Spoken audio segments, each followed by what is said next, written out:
In the early 20th century, people were excited about radioactivity, and they weren't worried about it. People hadn't really worked out the health risks yet.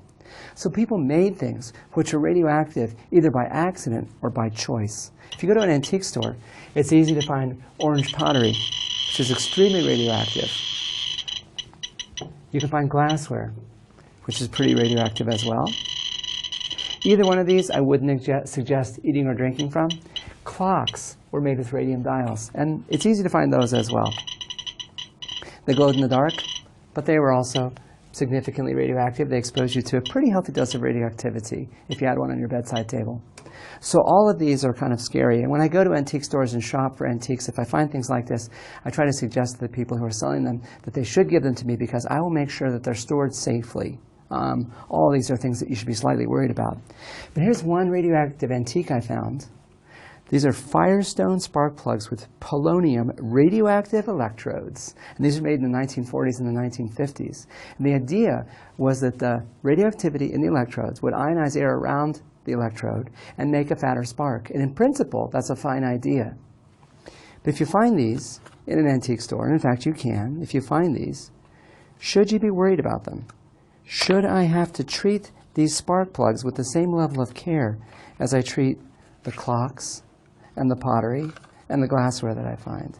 Do we have to be worried about the residual radiation from this electrode right here? Let's do a calculation to find out. Let's look at our question. A radioactive spark plug was made with polonium-210, half-life 138 days, in the electrode. Its original activity was 1.0 megabecquerel. How many atoms of polonium-210 remained 12 years later? Now let's think about this. We are going to have to solve this as a half-life problem. We know this. This is a radioactive decay problem.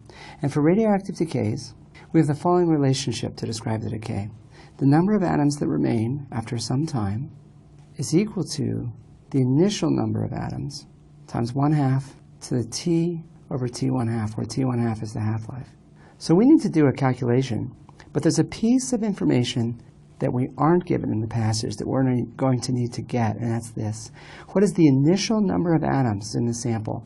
How can we get this? Well, in fact, there's information in the passage that will allow us to determine what is the initial number of atoms. How are we going to do this?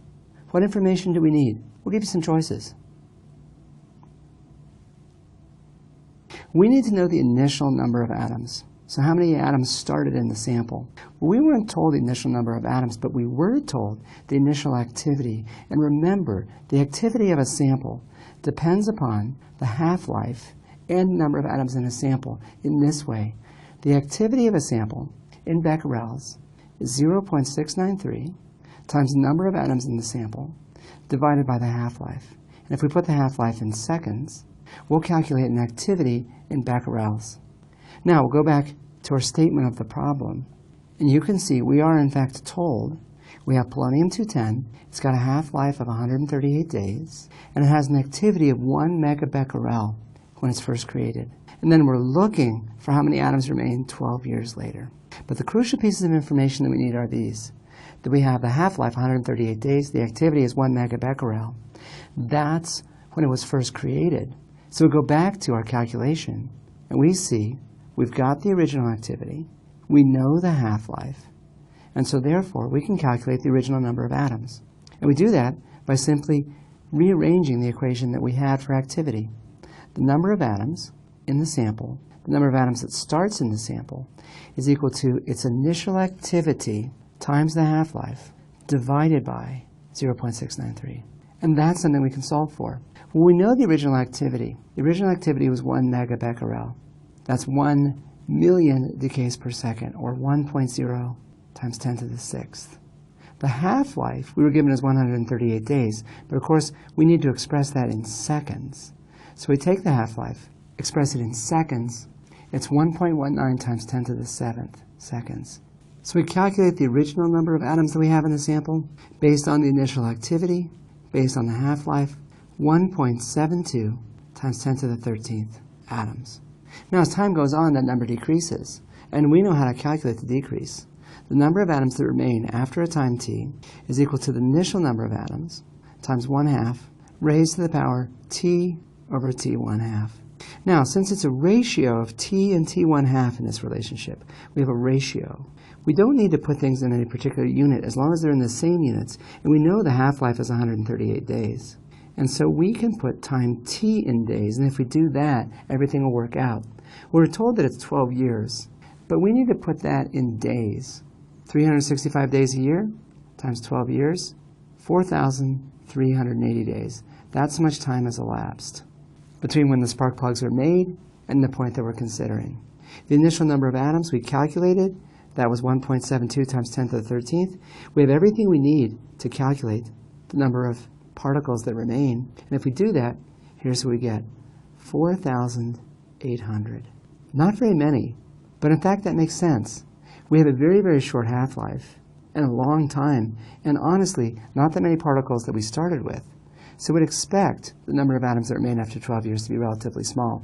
How does that work out in practice? With that small number of atoms, we wouldn't expect to see much radioactivity. Is that true? Let's take a look. In the problem, we calculated that a spark plug like this, with an initial activity of 1,000,000 becquerels, would only have thousands of particles of polonium-210, the radioactive atom, left over. After 50 years, and that's how old the spark plug is, how much is left? Nothing. Nothing. If I put my Geiger counter next to it, I get no measurable radioactivity from it. The counts that I'm getting here are just background counts from radiation naturally occurring in the room or from cosmic rays from above. But this spark plug, not dangerous. I can take this. I don't have to store it particularly carefully. No danger from this one at all. And in fact, polonium has a very, very short half-life that makes it very, very active. It was a good choice to put in here because you get a lot of radiation from a very, very small source. The flip side is that since it's so active, it decays very, very quickly. And so after 50 years, there's nothing. After 12 years, there was precious little.